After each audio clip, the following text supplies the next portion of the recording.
Petit 2 de ce grand 1 consacré aux suites de fonctions, la transmission de propriétés à la limite d'une suite de fonctions. Donc tout l'enjeu de ce paragraphe va être d'avoir une suite de fonctions fn qui converge vers une fonction f, et de se demander quelles sont les propriétés, notamment les propriétés de régularité, la continuité, la dérivabilité, le caractère ck, les calculs d'intégrale, qui sont vraies sur la fonction fn et qui sont vraies par passage à la limite sur la fonction f. La première de ces propriétés, c'est la continuité, et on va voir que la bonne hypothèse pour avoir transmission de la continuité, c'est la convergence uniforme. Je prends fn, une suite de fonctions définies sur l'intervalle i incluant r à valeur dans k. Alors si pour tout n dans grand N, fn est continu sur i, et que la suite de fonctions fn converge uniformément vers f sur i, alors la fonction f sera encore continue sur i. Je commence par démontrer ce résultat. Montrer la continuité de f sur i, c'est montrer la continuité de f en tout point. Donc je fixe un point x étoile dans i, et je vais montrer que f est continu en x étoile. Je vais utiliser la définition de la continuité de f en x étoile avec les quantificateurs. Donc pour ce faire, il faut que je prenne un epsilon strictement positif, et il faut que je trouve un delta strictement positif, tel que si x moins x étoile est plus petit que delta, alors f de x moins f de x étoile est plus petit que epsilon. Alors, le principe, c'est que je vais utiliser deux choses. Je vais utiliser le fait que la convergence est uniforme de fn vers f, et le fait que les fn sont continus.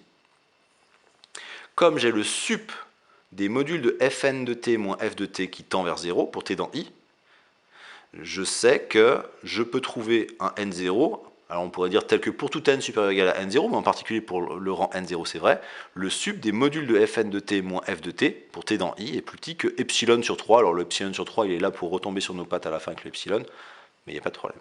Donc ce n0 existe car la suite fn converge uniformément vers f. De plus, la fonction fn0 elle est continue en x étoile. La continuité veut dire que fn0 de x tend vers fn0 de x étoile quand x tend vers x étoile, c'est-à-dire qu'avec ce epsilon-là, ou plutôt avec le epsilon prime égale epsilon sur 3, il existe un delta tel que pour tout x dans i, si x moins x étoile est plus petit que delta, alors celui module plutôt de fn0 de x moins fn0 de x étoile est plus petit que epsilon prime qui valait epsilon sur 3. Mais alors, là je vais utiliser l'inégalité triangulaire dans C, si x est dans i et vérifie x moins x étoile est plus petit que delta. Le module de f de x moins f de x étoile, que je vais écrire comme f de x moins fn0 de x plus fn0 de x moins fn0 de x étoile plus fn0 de x étoile moins f de x étoile. Je majore en trois morceaux par l'inégalité triangulaire. Ceci est plus petit que le module de f de x moins fn0 de x, plus le module de fn0 de x moins fn0 de x étoile, plus le module de fn0 de x étoile moins f de x étoile. Ce fn0 de x moins fn0 de x étoile, il est plus petit que epsilon sur 3 grâce à la quantité de fn0 en x étoile. Et chacun de ces deux modules sont plus petits que les sup pour t dans i de module de fn0 de t moins f de t. Donc chacune de ces deux quantités-là sont plus petites que epsilon sur 3. Et donc finalement, j'ai 3 termes en epsilon sur 3. Ceci est plus petit que epsilon.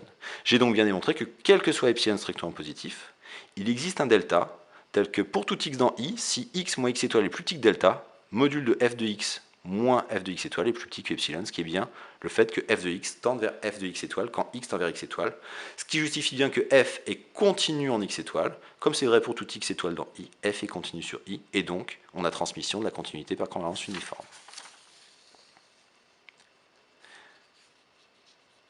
Alors, juste une remarque, c'est que ce résultat est utile quand je ne connais pas explicitement f, notamment dans le cas des séries de fonctions. Puisqu'on verra qu'on a un lien entre les séries de fonctions et les suites de fonctions, avec notamment la notion de convergence uniforme sur tout segment. Et puis ce résultat est utile pour montrer une non-convergence uniforme. Je l'ai déjà mentionné à plusieurs reprises, c'est un outil très puissant pour montrer qu'on n'a pas convergence uniforme d'une suite de fonctions vers la limite pour la convergence simple. Je donne un exemple de ça, je prends la fonction fn qui a x donne 1 sur 1 plus x carré puissance n. J'étudie la convergence simple, je fixe un x non nul pour déterminer la limite de 1 plus x carré puissance n. Si x est non nul, 1 plus x carré est strictement plus grand que 1, donc j'ai une suite géométrique de raisons strictement plus grande que 1, elle tend vers plus l'infini, donc son inverse tend vers 0. Par contre, si x égale 0, 1 plus 0 au carré se fait 1, puissance n se fait 1, fn de 0 est constant égal à 1, donc tend vers 1. Ce qui veut dire que la suite de fonctions fn converge vers f, où f c'est la fonction constante nulle sur r étoile, et qui vaut 1 en 0.